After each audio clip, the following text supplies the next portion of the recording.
Darren Wise, Planning Manager, liaison to this group. And Chris.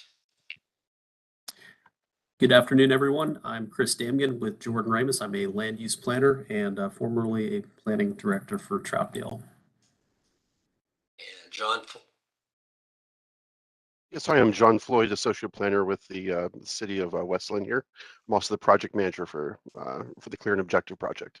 Thank you. Greg. Yeah, Greg DiLoretto with the Transportation Advisory Board. Kate. Good afternoon, everyone. I'm Kate Rogers. I'm a senior planner at MIG, and Kathy and I are the consultants on this project. Scott. Hi, Scott Irwin, member of the Planning Commission as well as Historic Review Board. And Shannon. Shannon Knight, here representing the Economic Development Committee and CCI. And Tom. Tom Watton, Historical Review Board. Vicky.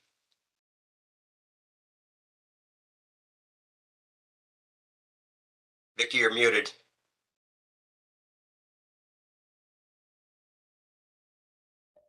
There. Vicki Olson, Committee for Citizen Involvement. Okay, did I miss anybody?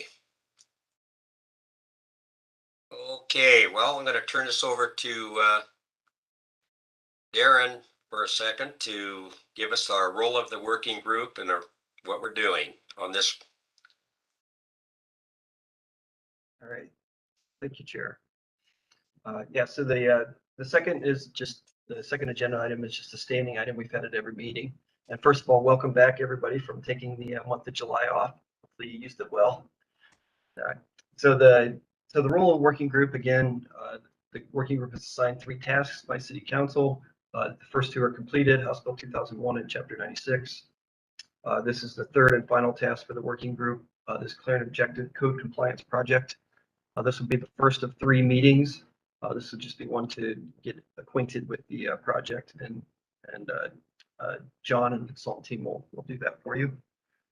And then the second part of that is just reminding everyone of the meeting guidelines that we all agreed upon back in the February meeting. So just continue to abide by those meeting guidelines.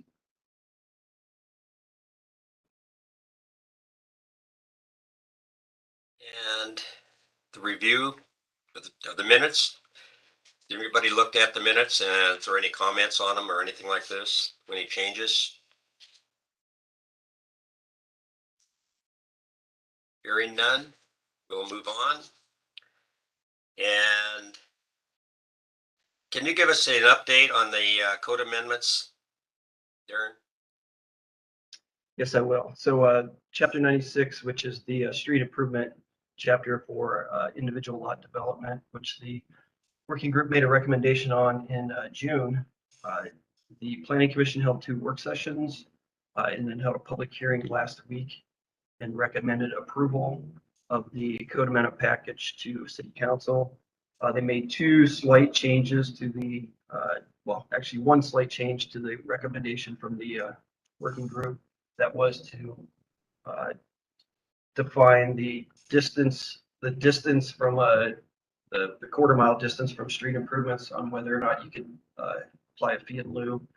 Just clarified that was the same street or a connecting street and not a parallel street that would fall on that distance. And then the Planning Commission also recommended adding 2 definitions. So we've added 2 definitions to through street and street improvements themselves. So we'll go to City Council September 19th for a work session. If they need a second work session for this, it'll be October the 3rd, and then the public hearing October the 10th. And we will report back to the working group on what occurs with the City Council also. Yeah, any questions for Darren on that? I see JJ, would you like to introduce yourself? I see you just showed up.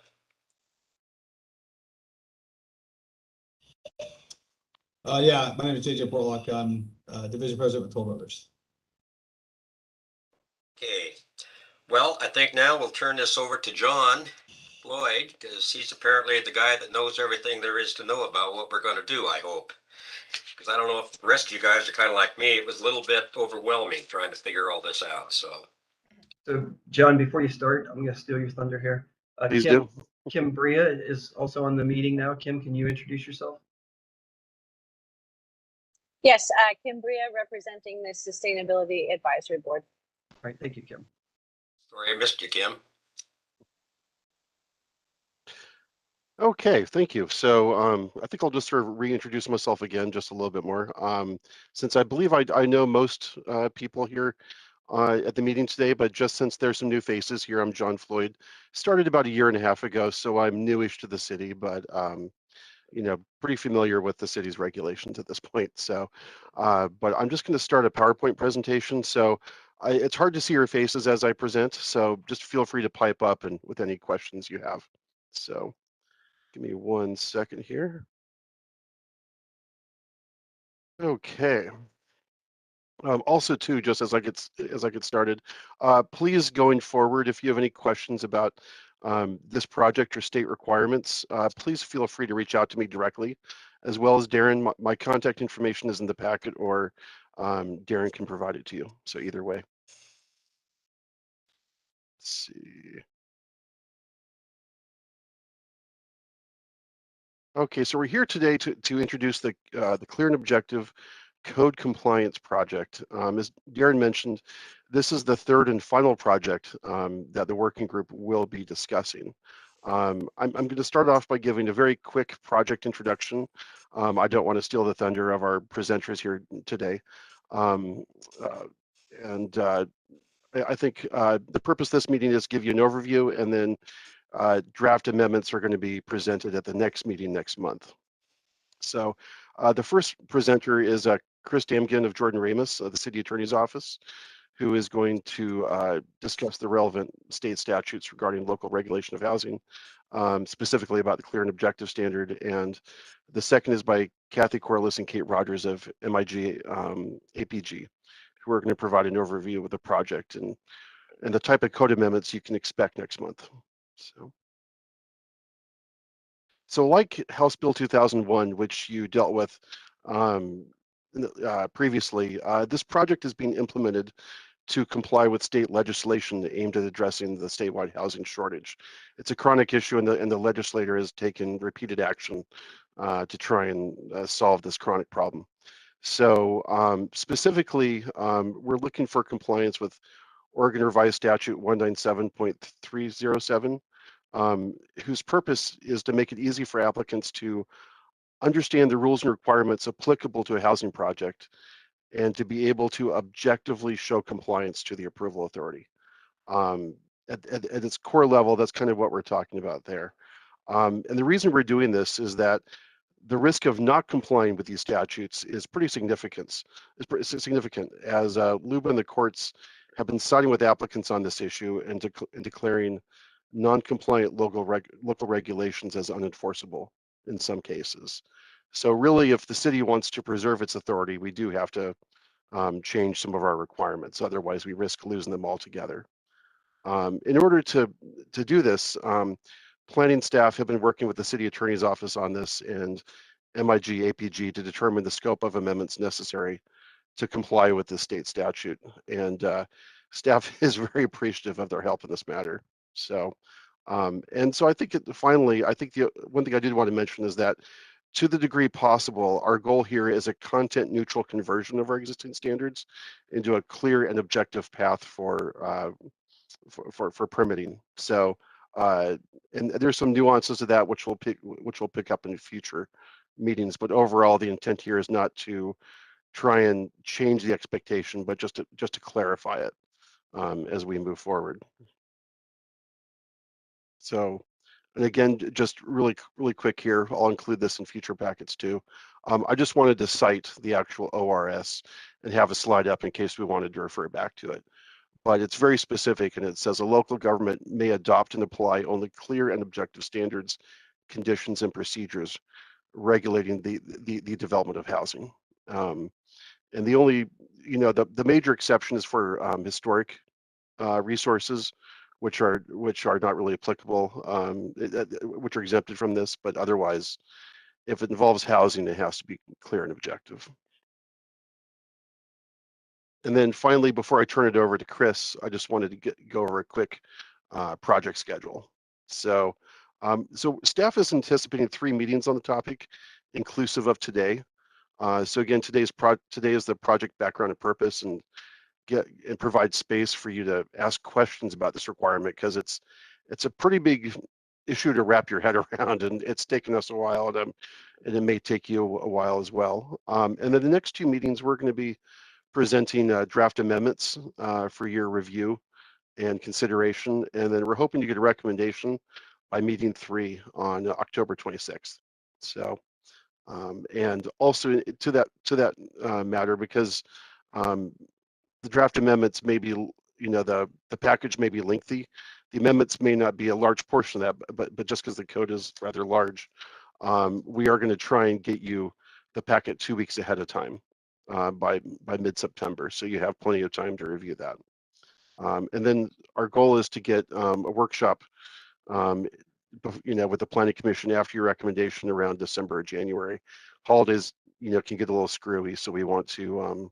I didn't want to commit to a specific date on that matter. So I think with that really quick, high-level introduction, unless there are questions, I'd just like to turn this over to Chris, where he can address the matter in a little more thoroughness. So,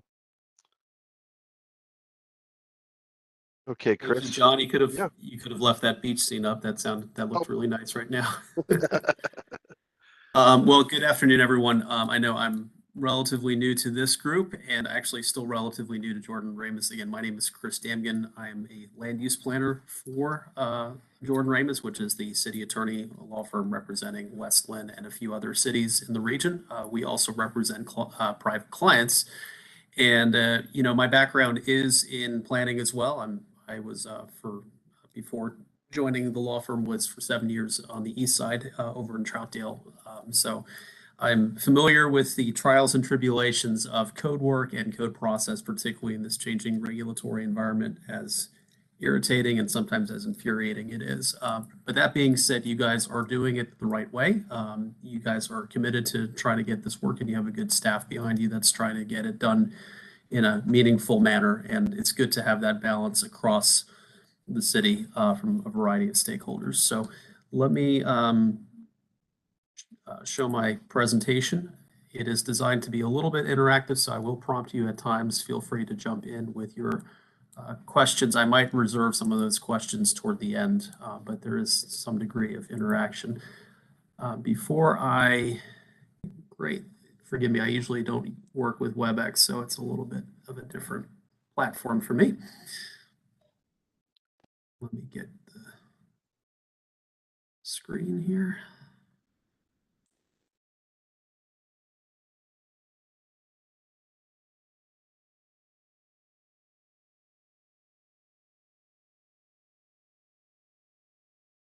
Okay. Oops. All right, so here we are again, clear and objective standards, why it needs to be done. John did it a little bit of an overview, what the requirements as well. We're going to spend the bulk of our presentation reviewing an actual case, which is relatively recent. I believe in your packet you received some information, or at least a memo that Tim Ramus, the late city attorney with you all, wrote a couple years ago about the clear and objective case and its potential repercussions. There's been some additional case since then. Legacy versus the Dalles is the big one, and we'll unpack that one a little bit. I'll make some reference to some other cases and then offer some recap and some lessons learned during the presentation.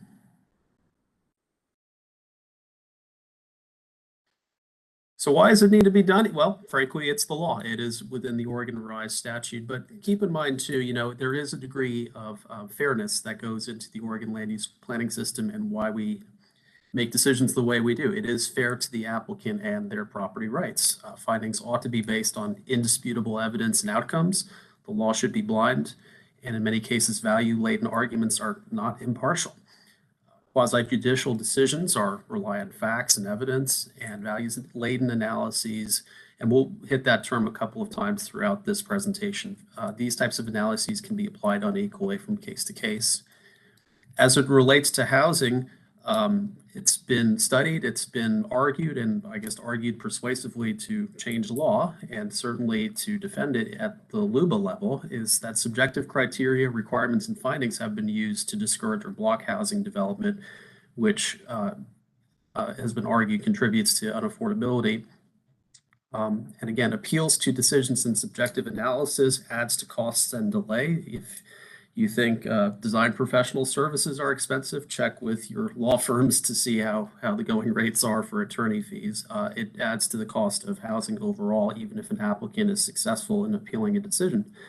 And honestly, as John had mentioned, recent cases to LUBA are indicating that cities have to be better defended or have to have better defense on their decision making.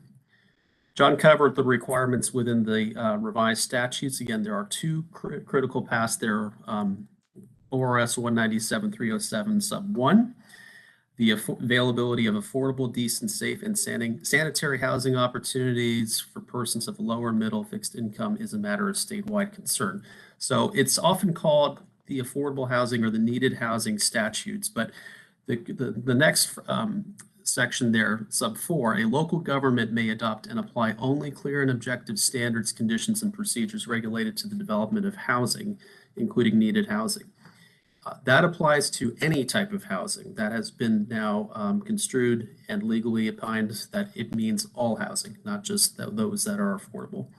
And local governments need to demonstrate that approval standards, conditions, and procedures are capable of being imposed only in a clear and objective manner, and that is elsewhere in the ORS. So what does clear and objective mean? It's probably actually best to ask what it doesn't mean. And you can refer to a LUBA case called the Rogue Valley case. And approval standards are not clear and objective if they impose subjective, value-laden analyses that are designed to balance or mitigate impacts on the development on the property to be developed or the adjoining properties or community. Another way to think about it is if the answer is not painfully obvious and black and white and can be argued, that could be another threshold for considering it. So what we're going to do here is we're going to review a recent LUBA case to identify what is unclear and subjective. And the case that I want to share with you is a recent one that, full disclosure, our firm was involved with. The city of the Dalles was a responder, and then some neighbors who provided testimony during the land use appeal were also intervener respondents. And again, this was a judgment that the petitioner won, meaning the developer, and the city was ordered by LUBA to approve the application. Some background on the case, and I'll get to some pretty pictures here in just a moment.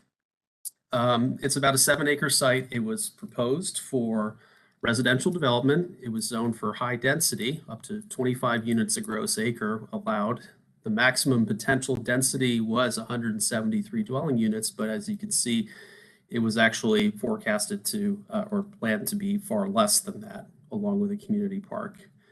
You had similar land uses nearby, and the applicant was proposed, as was typical, to construct half-street improvements in all streets. One thing that was critical, and we'll talk about that why, streets within a half mile of the property generally lacked full improvements. Here you can get a little bit of the lay of the land. The subject property that our client had was in the red box there. Thompson Street, the yellow street there, was kind of the closest fully built out street, which was about that half-mile distance. The white streets are just kind of connector streets to the site.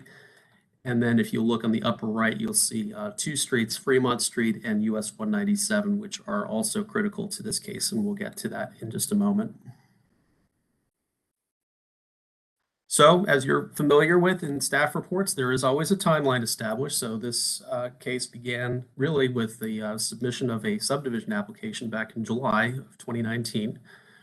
After some delay, the application was deemed complete in 2020, and staff had the authority to approve the application.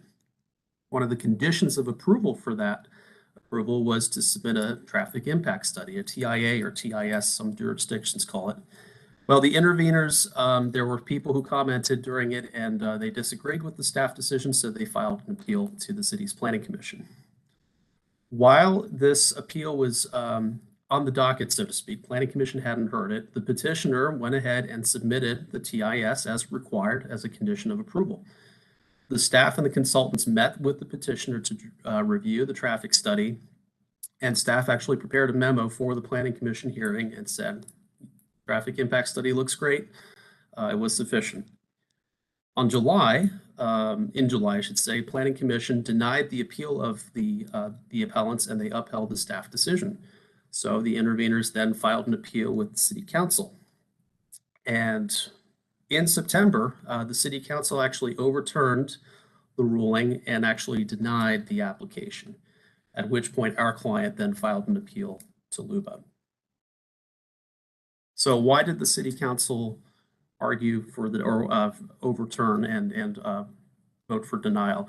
The application in their mind failed to comply with 4 provisions of the Municipal Development Code, or the Development Code. In the Dalles, it was just the Muni Code. The findings were established to argue for the lack of compliance. So they did provide, as is typical, justification for why they denied the application and revised the findings. The petitioner's argument, so our client responded, and when you file an appeal with LUBA, you have to establish assignments of error. You have to identify the errors that was made in what you're trying to appeal. So we found that there were 4 code provisions that were not clear and objective. Therefore, 5 sub-assignments of error. We're going to go into those 5. The applicant, or excuse me, our client also argued that the City Council committed a procedural error when it denied an application on the insufficiency of a submittal item after deeming it complete. Basically, don't deem an application complete if you're going to tell us later on down the fact that we didn't fully complete what you wanted us to provide. And then there was also an argument about a Fifth Amendment right, which I'm not a constitutional expert, so I'm not going to dive into that one. So we're going to focus on the one, because that's most critical for you folks to understand. And so our petitioner's request, the disposition was that LUBA reverses the city's decision and orders the city to approve the application.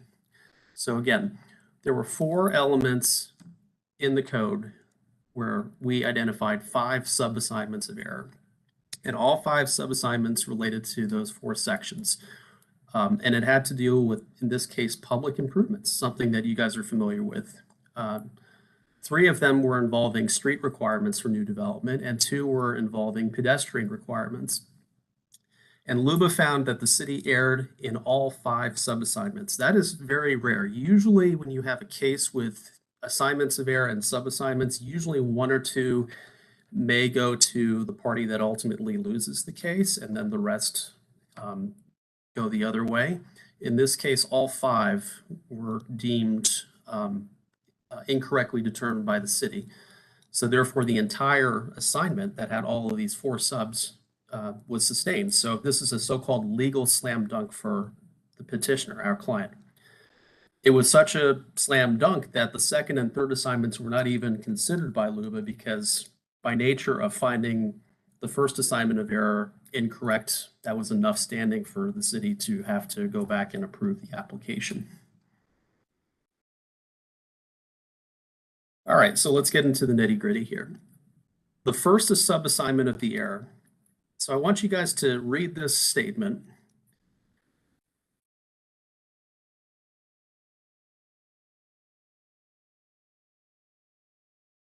And I want you guys to see if you can spot the offending language in this statement that is not clear and objective. And again, this is directly from the municipal code, or the development code of the Dalles. Does anybody want to jump in and suggest which statement was not clear and objective, or which statements?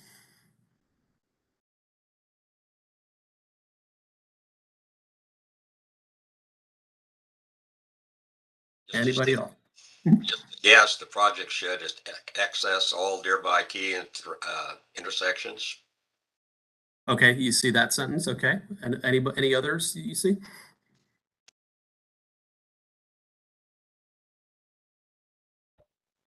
I'm going to take a shot at the sentence. The study requirements shall reflect the magnitude of the project. Magnitude is not something you can easily define in a box. It's not clear and objective, I think. I was going to say the same thing. All right, let's see how you guys did here. Look at that. You got 2 of the 3. All right, so why are they not clear and objective? And this is straight from the LUBA's decision. So this isn't our opinion. This is LUBA's lawful opinion. The magnitude of the project is not clear in this case, and we're talking again clear and objective. So in both cases, clear and objective were violated. Magnitude of project is not clear because that determination cannot be made by reference to objective metrics, kind of just like you said. Nearby key intersections is also not clear because there is no objective measurement in the code, such as specified distance from the property or a specific type of transportation to the facility. So what do you mean by nearby? What do you mean by key? All 3 of these phrases, though, are also not objective because they're going to require a subjective analysis in order to determine the meaning of magnitude, key, and nearby. And even the phrase accepted traffic engineering practices, while that sounds good and sounds like it should be common sense, in this case was also flagged by LUBA. We'll get into why that was the case here. So again, visualizing it, what if you were looking at this application, and a question back out to you all again, which intersection is the key intersection that council found was not addressed by the application? Anybody have a guess?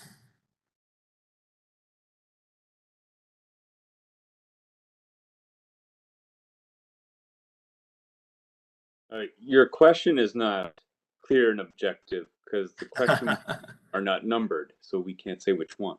Okay, so then I'll just go ahead and cut to the chase. It was the upper right one here at Fremont Street and US 197.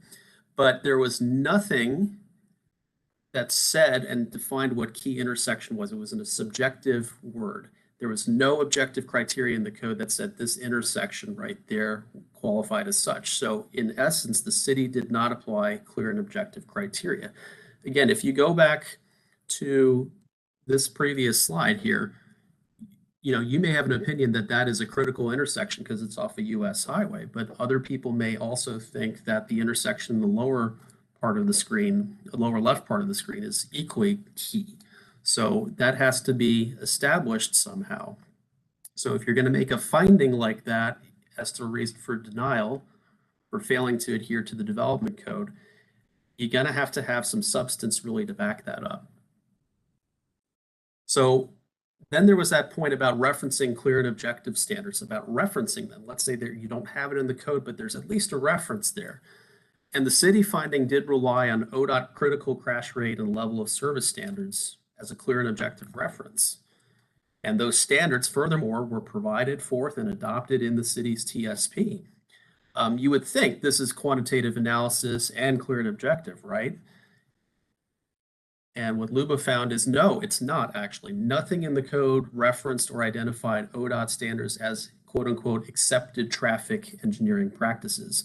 So the lesson here is if you're going to make a reference to an industry or prevailing standard to use a clear and objective argument, you need it defined in your development code. Having it in your comp plan or TSP or capital improvement plan or even your public works standards is not technically sufficient by letter of the law. So you're going to have to be really careful how you apply that. The second sub-assignment of error, remember there's 5 that we had. This one is relatively short. You want to avoid, the lesson here is you want to avoid language like necessary to meet operational and safety standards or ensure consistency with the future transportation standards.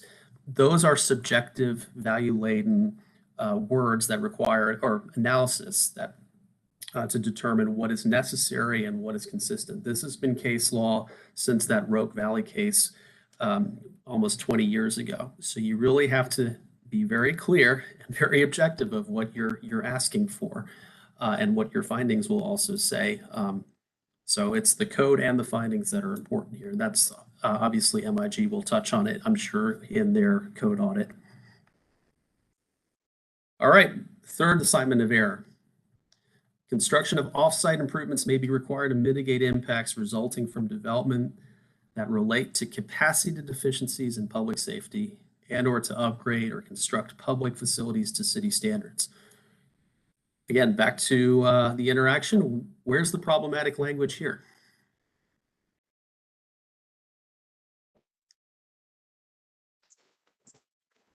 May be required. May be required. Okay. Anybody else? No definition of capacity deficiencies, public safety. I think the whole sentence is. Bingo. Yeah, I mean, you guys are pretty much on it. You're spotting it. The code section almost as a whole is ambiguous and subjective. Again, LUMA's language, not ours.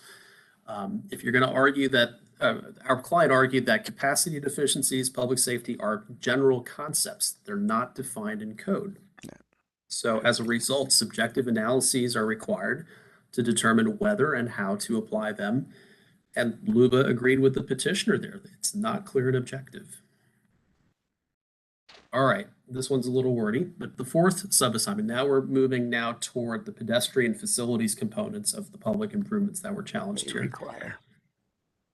To ensure improved access between a development site and existing developed facilities such as a commercial center, school, park, trail system, the approving authority may require off-site pedestrian facility improvements concurrent with development. So that's the code standard up top. The council finding said that, hey, we heard from the neighborhood, pedestrian travel on those surrounding streets are unsafe.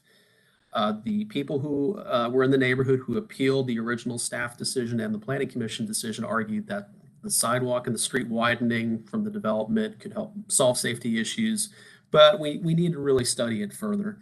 And council found that evidence and testimony to be persuasive and determined that the need for additional improvements existed.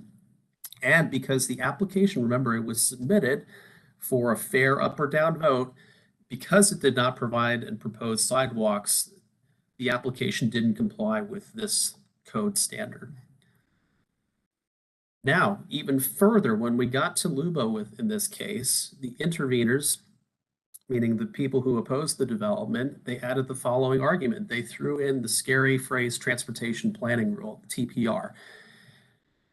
And they basically argued that the transportation planning rule here applied in this circumstance, and that comes from administrative rules, right? But we'll get into that in just a moment. Let's put the TPR on the side here for just a moment. So here again is the visual perspective of what we're talking about with this assignment of error. So the red box again is the subject property. Our client agreed and per code had the responsibility of doing the half-street improvements along the frontages of the streets where it was fronted upon. The yellow Thompson Street there, that line is where those good facilities are, and the blue indicated that deficiency. And really, that's what the testifiers and the people who were opposing the development were saying is we really need that blue line to make that connection better. And that's frankly what the council wanted to see as well. So with that persuasiveness, with that factual evidence that they're claiming exists because it's unsafe, and we now have a state rule that might help us here, surely that would be enough and should win the day at LUBA, right? And no, it's still not passing the LUBA smell test. See the highlighted phrase there, off-site pedestrian facility improvements concurrent with the development. So the above requirement is for off-site improvements, not on-site as the Oregon administrative rules required. So again, the administrative rules that say you need to help connect to those other places, those parks, those commercial centers, those other areas, that establishes the standard for your public improvements and half-street improvements. It does not compel or force developers then to make improvements that go above and beyond what's the legal floor. Petitioner argued, our client argued, that the phrase off-site pedestrian facility is ambiguous. What do you mean by that? Do you mean sidewalks, bike trails, intersections, all of the above? You didn't tell us exactly what you needed. And the lack of a definition defaults again to a subjective value or laden or values judgment. So the council finding again relied on qualitative testimony from neighbors based on the safety concerns. But the prevailing standard and code that you see here makes no mention of safety at all. It mentions that improved access, there's not any threshold for public safety as to why you're asking the code to provide it. So therefore, the safety argument that was raised is also considered subjective in this case. This is pretty important. Do you guys have any questions before I get to the next assignment of error?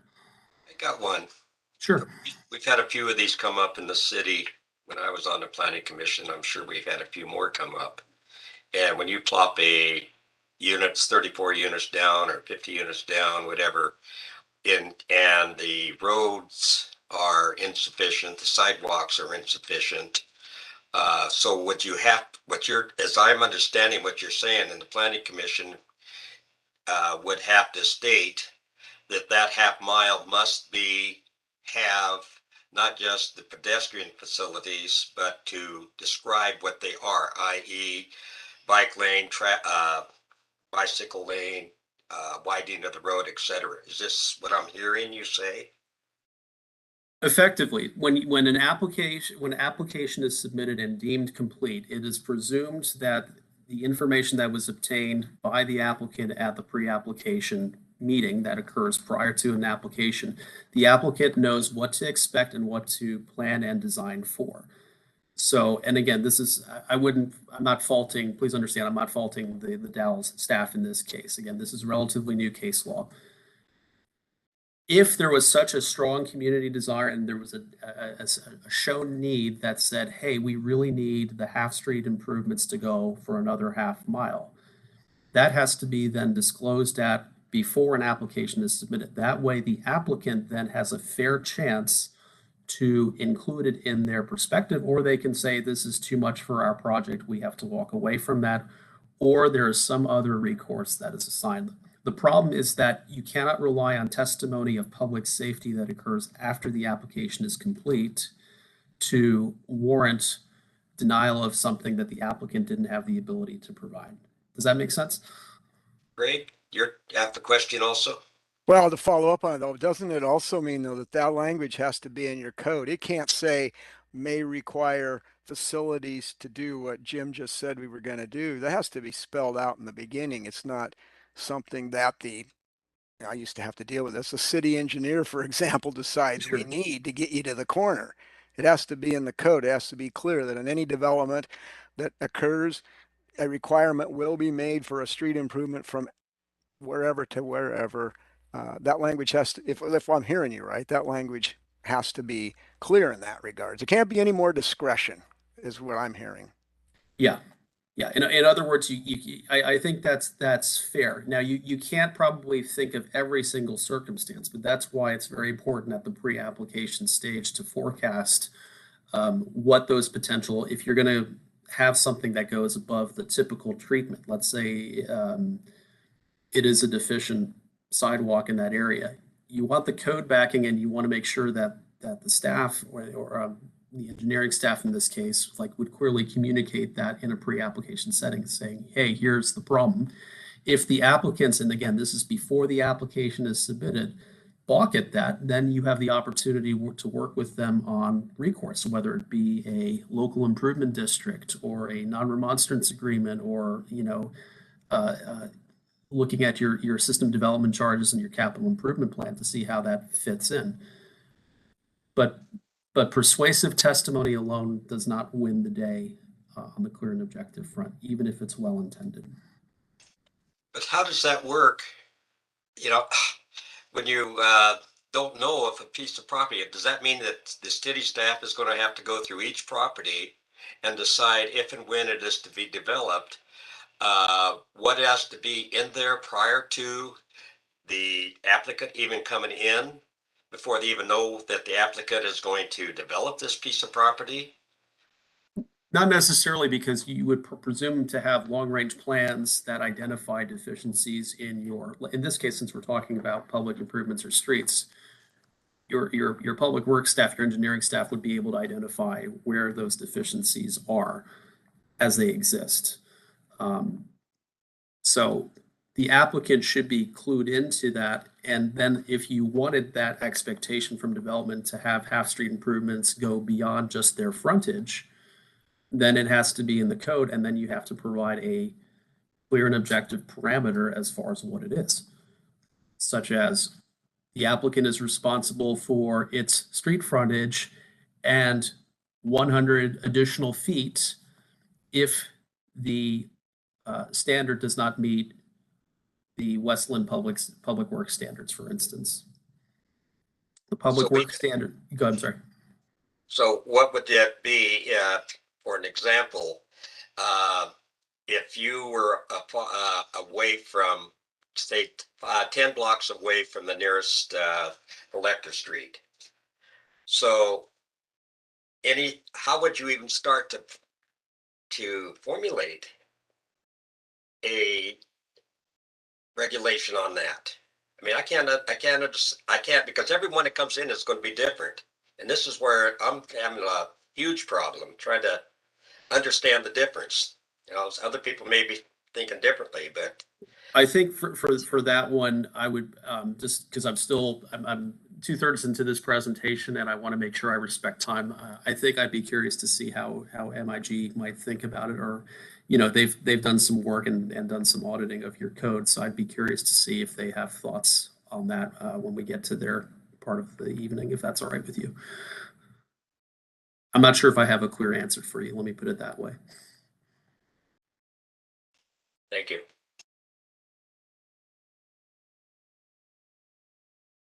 All right, the last sub-assignment of error. Connectivity, again, safe and convenient pedestrian facilities that strive to minimize travel distance to the greatest extent practicable. Only a planner can write such beautiful language. Shall be provided in conjunction with new development within and between new subdivisions and neighborhood activity centers. So again, similar language as before.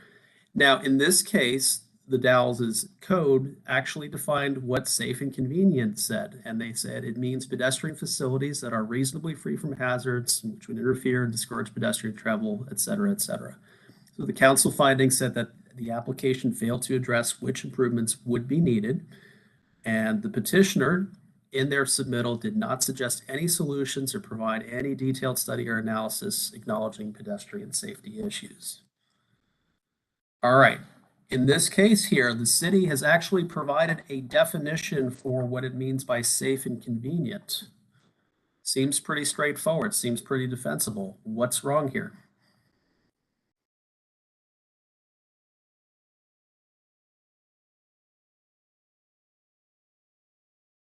I'll cut to the chase. Couple of things. The highlighted phrase, again, require those subjective value-laden analyses to determine compatibility.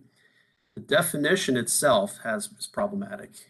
It does not, and this is Luba's phrase, the definition of safe and convenient does not save the code from the fatal flaw, since it is in itself unclear and subjective standards. So it's not good enough that the prevailing standard is clear and objective. The definition itself has to be clear and objective.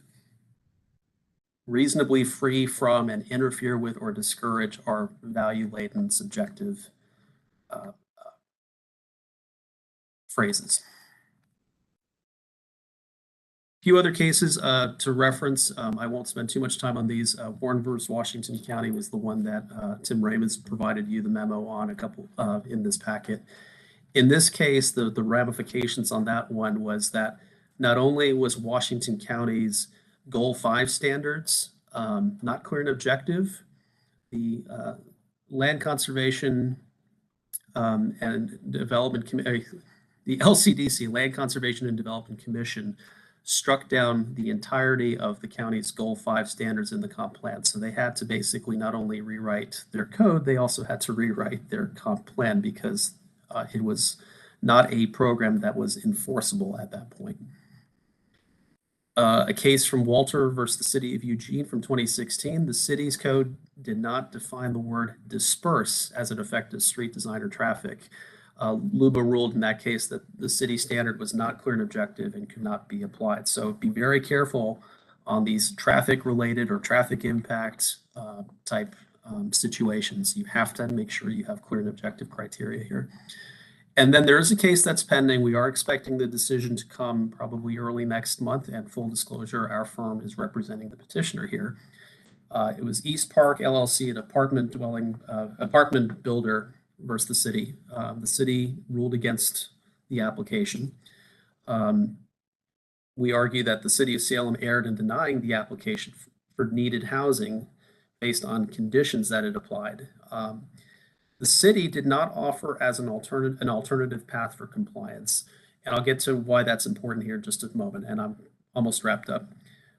This case is one to follow because there is potential precedent with regards to concerns about unreasonable cost or delay. One of the assignments that we've made in this case is that the city's decision has impacted the financial ability to deliver housing and therefore needed housing.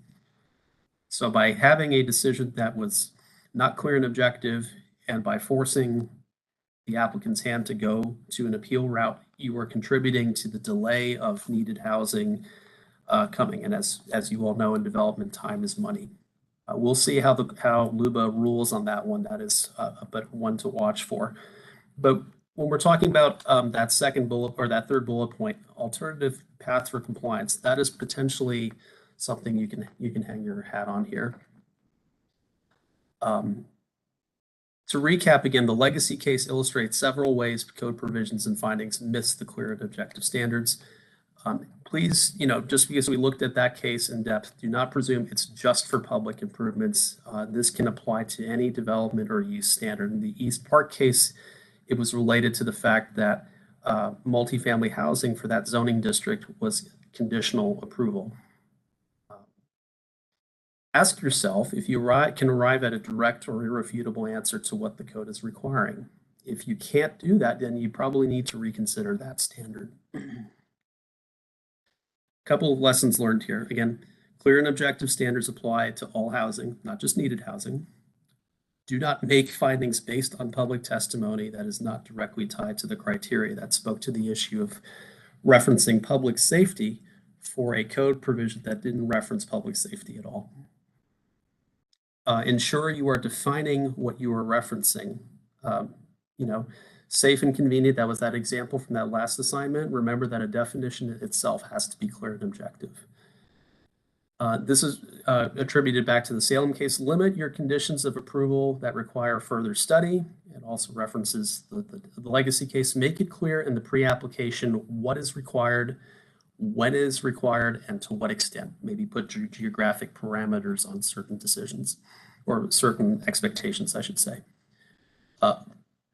This one, which I would recommend as a practitioner, avoid conditional use in residential situations. Again, this ties to the Salem case. Salem had multifamily as a conditional use in a mixed-use zoning district. The city tried to argue that, well, the applicant could have just rezoned the property. No, but the applicant had a vested right, and the city's code was not presented in a clear and objective way. So the city erred in that. Now, if you want to maintain a semblance of subjectiveness in your review, you can do that, but you have to provide two avenues or two pathways to approval. One is a clear and objective route, and one is a discretionary route, which most folks are probably more used to. The way you can preserve that is maybe through a planned development process or a similar overlay or an application where you have review concurrency. Keep in mind, planned developments are to be used really when they're called for. Not any old person should always be able to apply for planned development, and it is the applicant's right to choose the clear and objective route if they so choose. And then lastly, don't rely on your comp plan, your transportation system plan, other standards, or even state rules or arguments about state rules to bail you out. In some cases, they may not be even up to date or they haven't been legally challenged yet. So I know this is tough to hear. I know it can be frustrating to hear it. Please don't shoot the messenger, but at the same rate, this is really important stuff. And I'm glad you guys are taking the time to do it. I'm glad that you have MIG on board to do a really full code audit and that your staff is serving you well on that front. If you'd like to reach out to me, my contact information is there, and I'll be happy to share this presentation with you all at the conclusion of this meeting. And with that, I'll take any other questions you may have.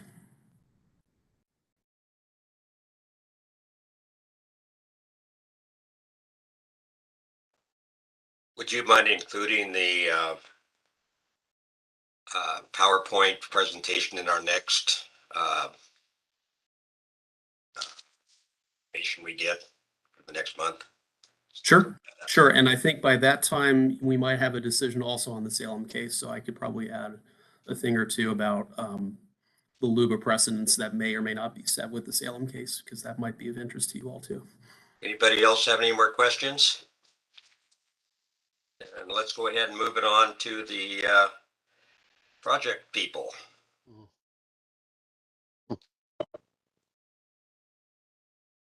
So I think John is going to share the presentation for us. Yep, I'm working on that right now. Thanks. And if it's all right, we'll be talking about some specific examples, and there'll be an opportunity to talk about the questions, how do we solve for things like transportation connectivity, as we were discussing in that prior case. So we'll end with some kind of comments and discussion about current wording, and then maybe we can weave that into that conversation. So we'll close with that. Is that okay? All right, so I'm going to go over some more background information, and then Kathy is going to talk about the examples from the Westland Code. And so Chris did such an awesome job of presenting this topic. I'm not sure we can really add that much to it, except to kind of maybe try to talk about what are clear and objective standards. He did a really great job of identifying what are not clear and objective standards. We're going to try to define it a little bit further for you. So again, these are standards and criteria that use terms, definitions, and measurements that provide for consistent interpretation of the standard. So John, you can, I think there's, yeah, you can just go ahead and, yeah, there you go. Thanks. So basically, there needs to be no gray area for interpretation or discretion here. So two people reviewing the same application, applying the same standards or criteria, need to be able to get the same result every time. And Chris also talked about kind of the benefits of this approach, both to the applicant and to the city and to the public. And so basically it just provides a simplified review process. It might be a faster process. It also can be simpler for staff to apply and sort of more efficient for sort of staff and city resources. And it might save the developer money and be able to, get their developments approved more quickly. And I think the intent is to work towards addressing the statewide housing crisis, of course. So next slide, please, John. So kind of the goals for creating clear and objective regulations is they should be able to work for a majority of applications. So they need to provide predictable outcomes for a wide variety of contexts and scenarios. So they can't just, only work for a very specific and narrow slice of residential applications. And they also need to be, they can't be overly restrictive so that they're producing kind of the same type, if you have design standards, producing sort of the same building over and over again. So they need to allow some flexibility to, accommodate a variety of different approaches. And they also can't result in overly expensive development. So your standards can't be so rigorous that, you would have to add a bunch of different, really expensive design treatments, for example, to your building or to your site. And then, and that's actually, that last piece is codified in state statute. So they can't be so strict that they discourage needed housing through unreasonable cost or delay. And I guess Greg, I have a question. Yeah, go ahead. Basically, your slide is somewhat ambiguous. So let me ask you anyway. It says it should. As the law actually says, is it really must provide predictable outcome, must avoid being overly restrictive, as opposed to should be and should be? That's a great question. So the state statute says that they cannot discourage needed housing through unreasonable cost or delay. So I think the city could make a case that even though their standards might be stricter than another city's code, as long as they're not applying unreasonable cost or delay, then they, I don't know if I'm articulating this well. Isn't that somewhat subjective? Well, And Kate, I guess maybe let me jump in a little bit on yeah, this go one, ahead. because on the first bullet, should provide a predictable outcome for a wide variety of contexts and scenarios. That's actually something that we recommend as planners, as we're going to be helping you with this. So, and as we talk about ways to convert discretionary standards to clear and objective standards, we'll be talking about things like a menu approach, which is, saying, okay, you can choose, develop, here's 10 things. An applicant has to pick 5 off of this list. And they're each of the items, it's a design feature, and each of the items can be selected. That's a way to provide a predictable outcome that is clear and objective, but would work for a range of residential applications. If somebody wants a building in the modern style, in the traditional style, for example. So it wouldn't necessitate a really specific outcome. So that's just something, again, you could have a design standard that doesn't necessarily make it more expensive, but leads to the second bullet, which is it leads to this kind of monotonous, like, okay, this is the only style that is going to be acceptable. And, here are the design features that we want to see, and it's those or it's nothing. So a case like that, I mean, is it overly restrictive?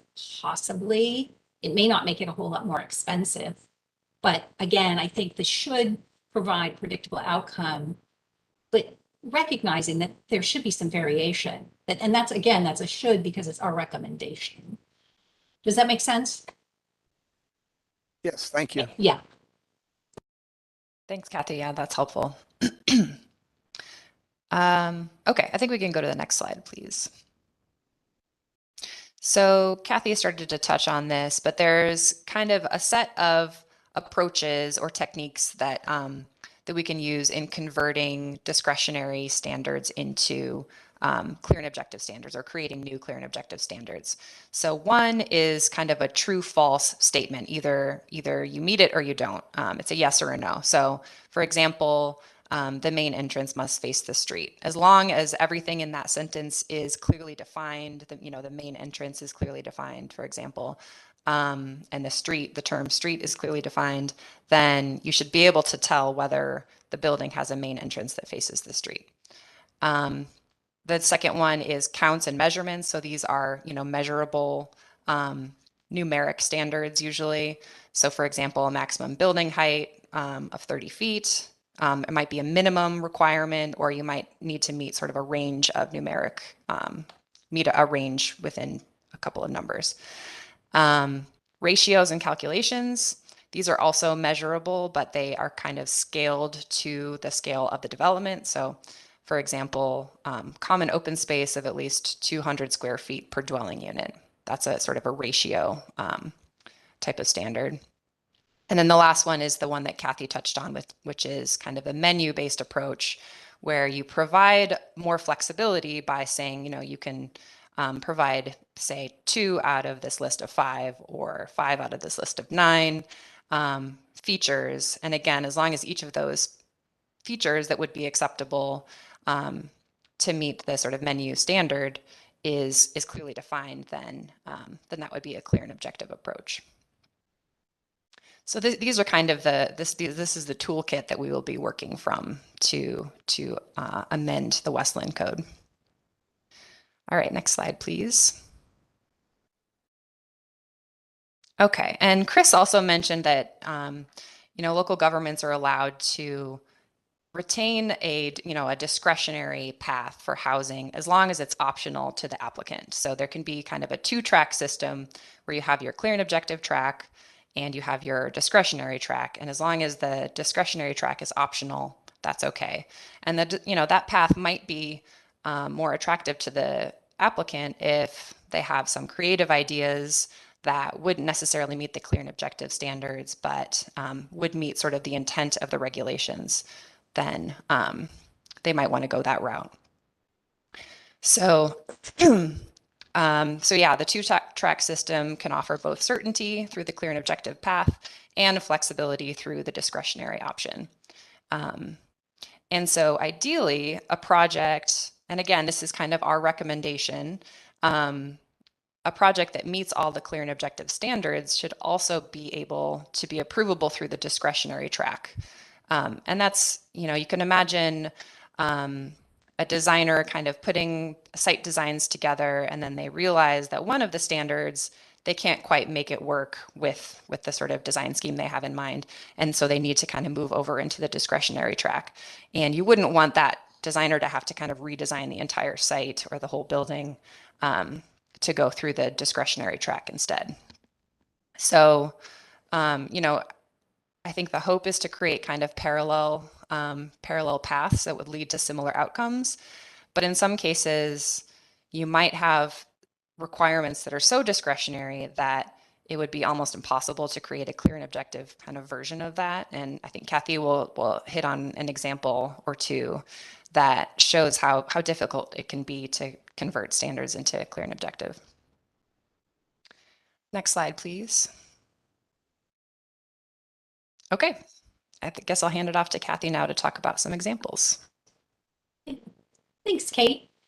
Well, I'll start with this first example, which actually Chris touched on this as well, which is that the definitions that are relied upon also need to be clear and objective. And so, for example, the definition of block length, and this is from the current CDC, highlighted text. I'm not going to make you guys guess. It says, or other major barrier. And, our read of that is that is not clear and objective. It's pretty debatable what another major barrier is and how major it is. So, a possible solution would be to get very specific about what is meant by a major barrier. So a railroad right-of-way, a water resource area, a wetland, or a parcel greater than 5 acres in size. And again, that's just a possible example of a solution. I think Chris has even had a chance to read these, so he may raise his hand and be like, nope, it still doesn't work. We'll be reviewing our, ideas in detail with the city staff and with city attorney's office. But I think you get the idea here. The intention is that we would convert something like that, is trying to keep it, again, and John touched on this, is policy neutral as possible. So that means we don't want to change the outcome. If an applicant today under that current less clear under other major barriers could expect to have that apply if there was a railroad wide array, water resource area, wetland, so forth. We just want to enumerate those. We don't want to have the result be that we're changing the outcome for that applicant. That's what we mean when we say that we're trying to keep these policy neutral. Application under the old code versus once these are adopted should be generally the same outcome to the extent that we can manage that. So next slide. Okay. In this example, and let me just sketch my notes here. The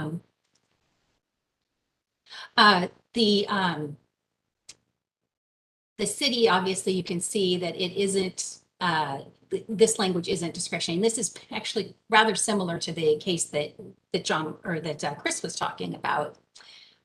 So again, one solution would be to create two sets of standards. As Kate said, we can have a parallel track that applies to non-residential development and residential development that's choosing to be subject to the discretionary review process. So in this scenario, that language, the existing language, just basically gets to move down to subsection B. I don't know if you noticed that, but it's identical. And a new clear and objective standard that would apply to all development, meaning including residential development subject to clear and objective standards, gets a new subsection A. Now, this example runs the risk, and I think Chris pointed this out, that the compliance, we can't just say without being sure that the City of Westland's Public Works design standards are actually clear and objective. So we can say something like this here, but we can't do it without double checking that fact, the thing we're hanging our hat on is actually clear and objective. So again, I think this kind of approach can work. We don't necessarily need to, and again, Chris may want to correct me on this. My understanding is we don't necessarily need to reiterate those exact public works standards in the CDC, as long as if we're referencing it, it's clear and objective. So, and again, we'll be discussing these things in more detail with Chris and the city attorney's office generally. So any questions on that one? Looks like Chris, Chris has his hand up. All right. Yeah, Kathy, I think generally public works design standards, since they're typically written by engineers and engineers typically are precise when it comes to applications, is probably one you can, I think, generally hang your hat on, because, if a street width is supposed to be 32 feet, then by golly, it should be 32 feet. But if it offers a range and, it's a little bit squishy, then that gets a little bit more problematic. That's why it's really important, particularly at the pre-application stage, that if there is an expectation for delivery, particularly on public improvements, it has to be articulated right from the get-go. That way the applicant has a fair chance to address it in their application. That's my only editor's comment, but I think your A example is pretty good. Okay, I'm getting a pretty good on that one. Well, I'm going to take that and run. It's still the Wild West. I mean, we're still all learning how to handle this. So. Right. And I mean, we obviously don't want to have to reiterate the public works standards in their entirety in the CDC and have them be duplicative or, in some way different, right? And so we're trying to avoid that, but yet we want to make sure you are protected. So we'll be, again, looking at those more closely and making sure this kind of solution works. But the idea being, you might want to preserve what you have today for areas where you get to be discretionary, like a non-residential development. And so we could want to maintain that. If it's working for you today, like the way it's worded, and we want to keep that for non-residential development, then that lets us kind of disrupt outcomes less, if you know what I mean. Okay, next slide.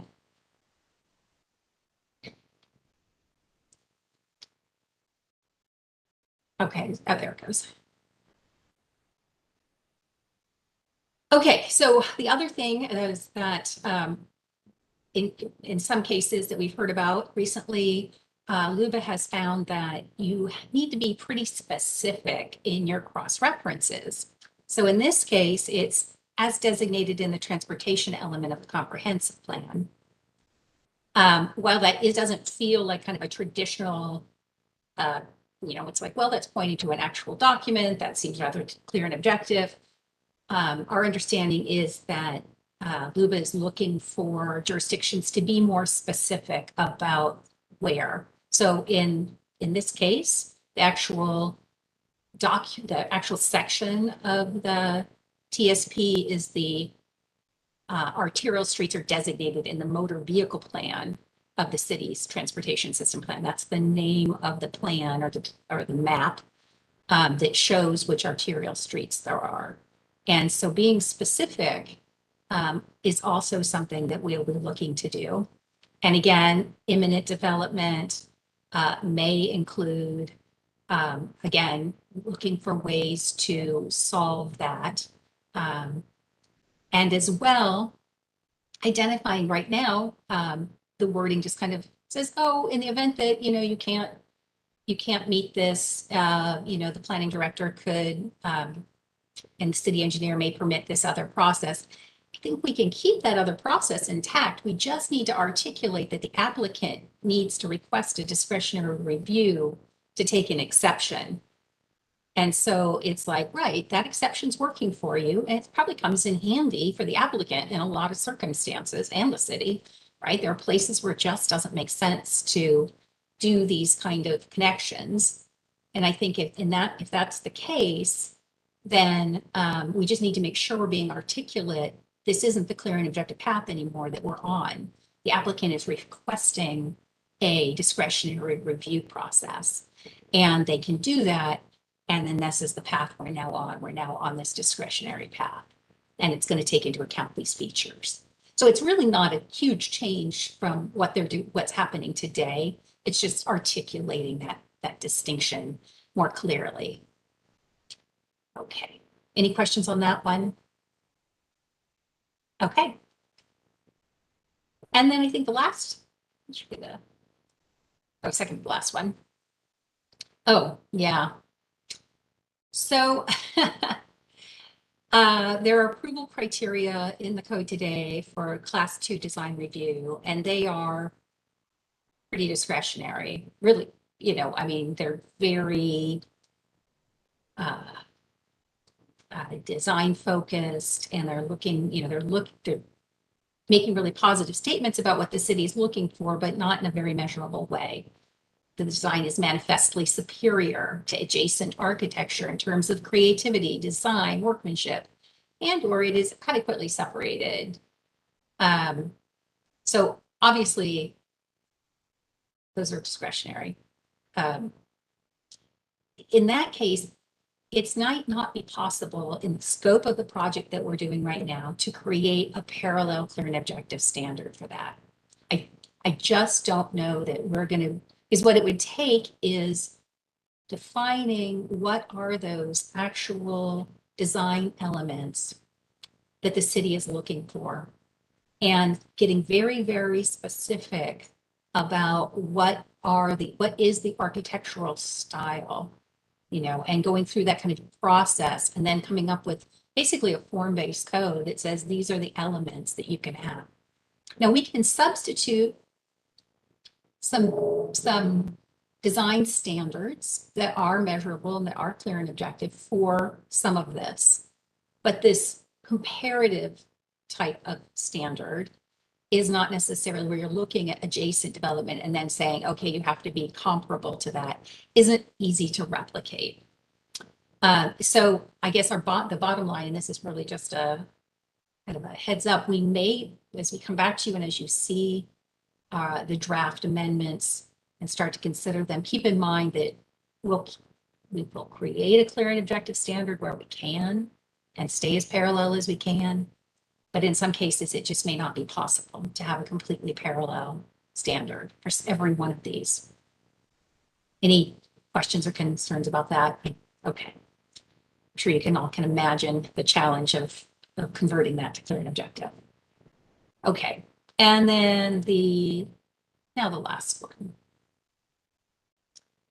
So finally, just another example of one where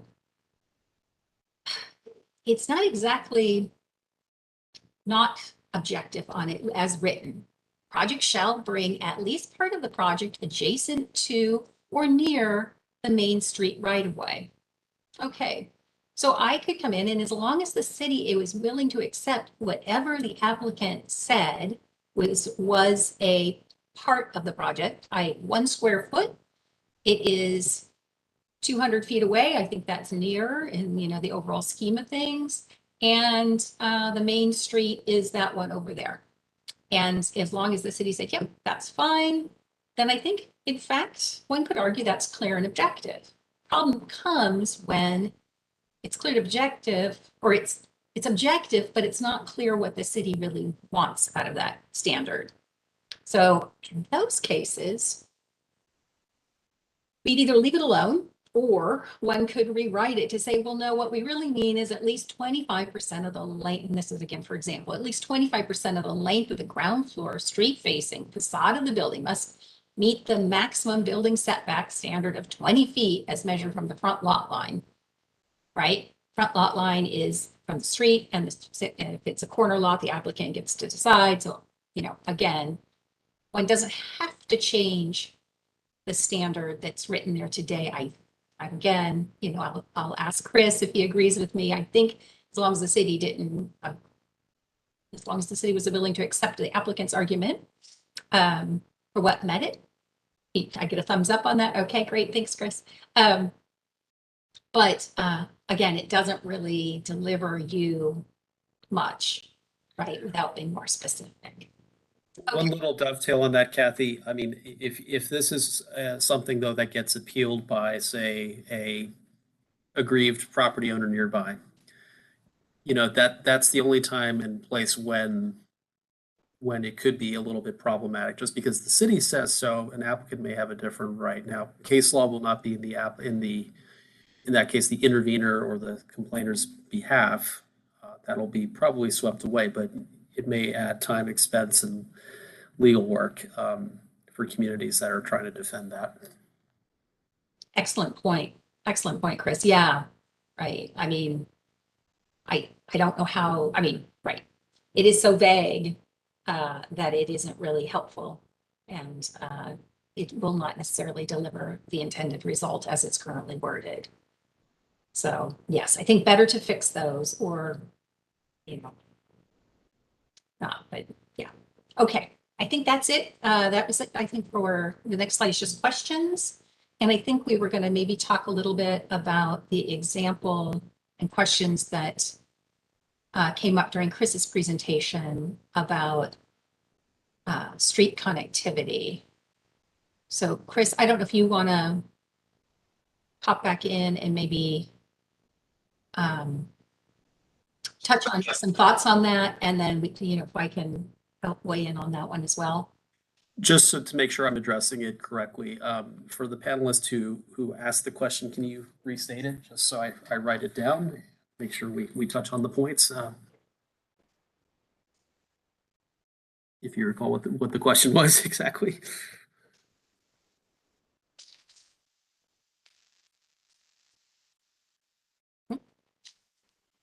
Okay, maybe the questioner's no longer on the call. Oh, Charlie, there we go. And from Charlie. Charlie, you have your hand up. I do.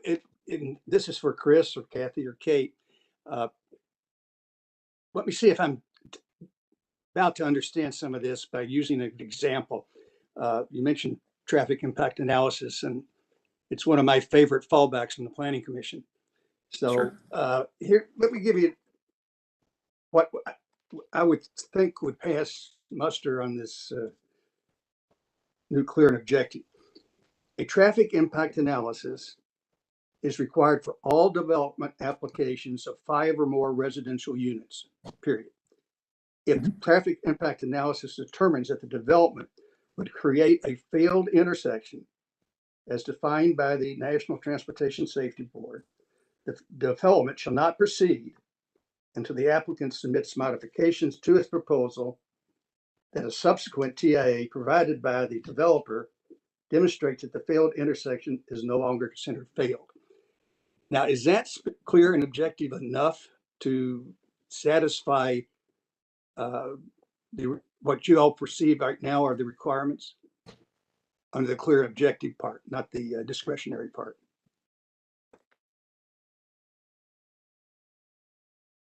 Don't everybody answer at once.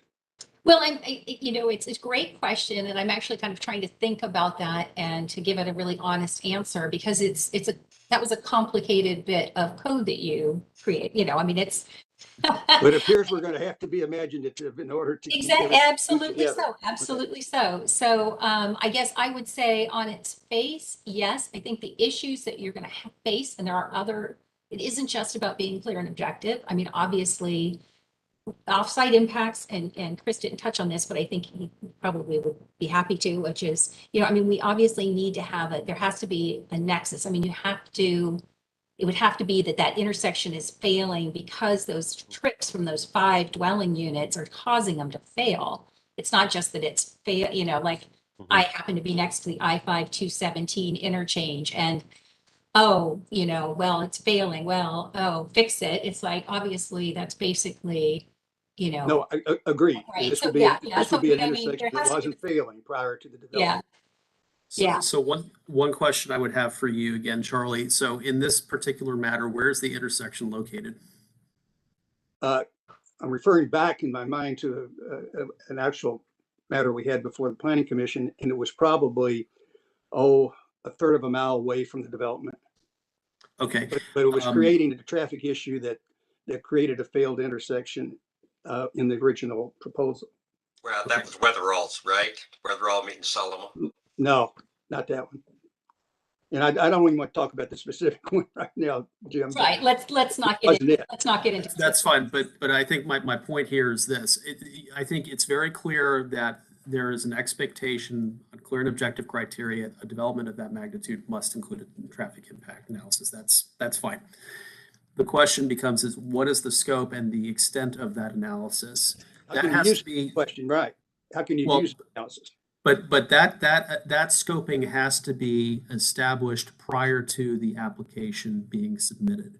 It's probably difficult to try to codify that. That's why, again, you probably default to your pre-application process and have the engineer or the city determine here is the extent of the traffic impact analysis area we want you to study. That has to be in a memo and says, okay, you are examining the intersection here a third of the mile away, but you don't have to do it a half mile away. That way, the applicant has the ability then to study it and knows what the parameters are. The problem in the legacy case was because the city of the Dalles did not apply a geographic extent, opinions varied about what that key intersection was. They didn't perform an analysis of the intersection to the north and the east of the development because their traffic impact analysis suggested that the other intersections to the west were more important. And because it wasn't studied, the city council said, well, your TIA isn't sufficient. Well, we argued successfully that you didn't tell us that. We didn't have an opportunity to study it. You can't just create that expectation after the application is submitted. So I think you have to default again to your pre-application standard and make it clear, in this case, what is expected of the applicant to study and then ultimately to condition it. And I also would say, like, keep in mind that and not every application requires a pre-app. And, you know, we would, if there were a circumstance of a type of development that were permitted, and I'm thinking of some, you know, like a larger middle housing development, and so it's not going to trigger necessarily a pre-app. And if you, and I guess I don't think it probably would trigger any other kind of analysis. So, I mean, those kinds of thresholds are not going to necessarily pick up every development of the same scale. So, I mean, 5 residential units could be a middle housing cottage cluster or something like that. Again, I think we need to be thinking about kind of that in the overall context of what you're regulating and when. But that's fair. And you could maybe have multiple stages as far as, okay, we need a trip generation estimate for this, or we need this level of analysis for that. So there are ways you could probably codify it without getting into the nitty gritty. Yeah, I think that's right. Charlie, have you answered your questions there, Charlie? Yes, you have. I'll get my hand down if I can.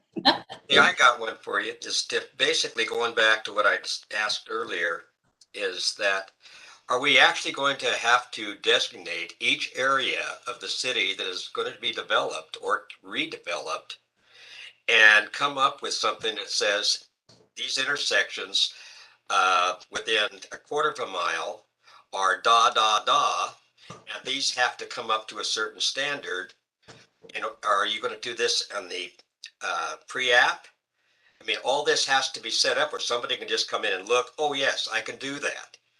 But you know, all the years that I spent on the planning commission, looking at the traffic analysis and looking at the other things, it didn't add up because one intersection would bring in all the other traffic from another area of the city to that intersection because the street now is opened up, but it's going to make it closer to get to the freeway. And you didn't realize this back when the CDC was being discussed and whatnot in council, etc. So how are you going to answer that? I see Darren might have an answer to that. He's got his hand up. Darren?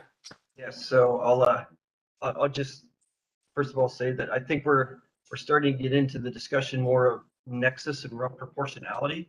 So this is something that's come up on many development review applications over the years here, is that it's the whole last person in is not required to fix the intersection because they're not the only one contributing to the intersection. So, you know, again, I think this conversation is going a little towards the nexus of proportionality versus clear and objective standards. And Chris and Kathy, if you want to follow up on that, feel free.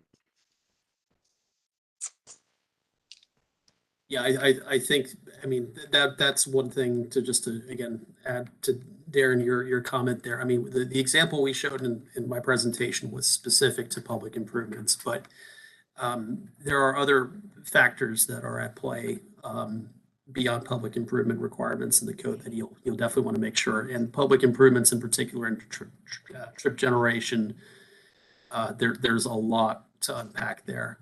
But I think if I can say basically to Darren's point, yeah, the last person in doesn't have to fix all the sins necessarily of the past. But you also, again, it's important to establish the geographic parameters and the level of detail that the report provides. That way, an application can effectively be deemed complete, and there are no surprises or loose ends or suggestions while the application is being decided on that, oh, you should have studied that if it had never been brought up before. And if there was no hard and fast analysis that said it must be studied, that's where you get into problems in that example. And that can apply for architecture standards, that can apply for public improvements. So you have to be careful and mindful when an application gets deemed complete and what you are asking the applicant to provide. That speaks to the fairness principle in land use planning in Oregon. I know John had a comment, and then I actually was going to add something to add to that as well. No, I'm fine. Actually, Darren covered my comments, so go ahead. Thank you.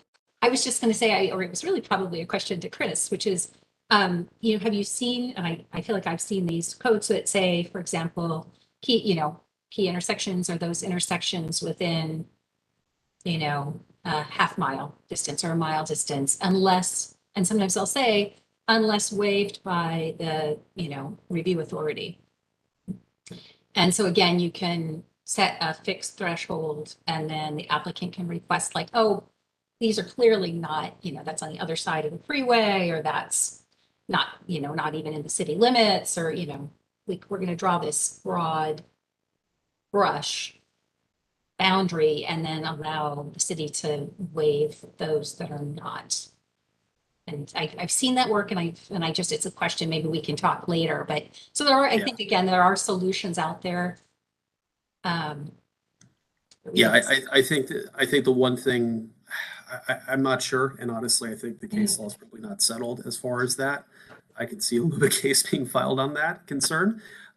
Probably the safest way to handle that is if the city wants to provide relief or offer a waiver in that regard, produce a finding, demonstrate in writing, and have it part of the record why you arrived at that, why why you're willing to concede to a lesser degree of review. Because if you don't have it in writing, somebody might pick it up, a neighbor or an aggrieved party, and will be like, well, what was the criteria applied for that? Good point. Can't be too careful. Yeah. As far as offsite improvements though, and as far as, obviously the city has done, a transportation system plan. That plan should be telling you which major, collectors and arterials need to be, improved, what the cross sections are for various street types. And so I think that information is available, and the code needs to make sure it's referencing that clearly, and that information is available and is clear and objective in itself. Oh, I can't hear you. Anybody else have any more questions?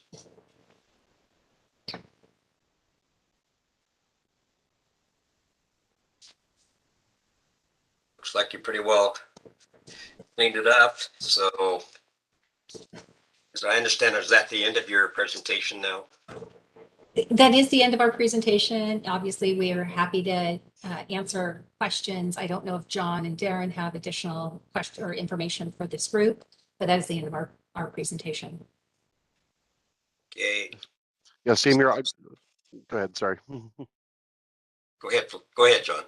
Yeah, no, we didn't have much more to say on this topic. We just wanted to create a space for conversation and questions about the requirement. So I think that I don't have much more to add than what Chris and Kate and Kathy covered. So thank you. Okay, well, thank you guys. If there are no other questions, then our next meeting would be, oh wait, we have public, well, when's our next meeting would be on the 28th? Is that right, Darren? Of September?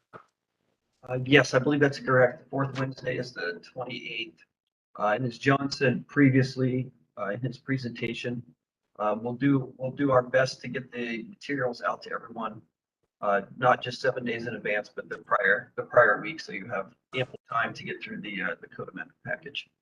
Ken, when we get that, can we have it so again, so that it's chronological, so that we can look at a number? If we have a question, everybody else can go to the same page instead of shuffling through 5 different pages, 5 different setups. Absolutely, we'll make sure there are page numbers on there.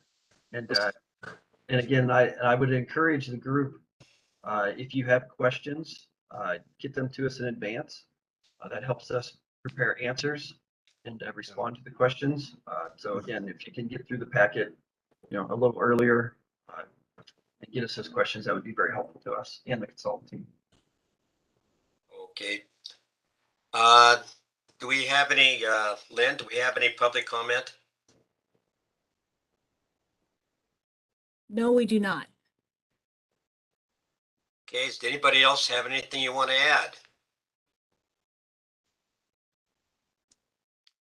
Well, I guess we'll see everybody at 3 o'clock on the 28th.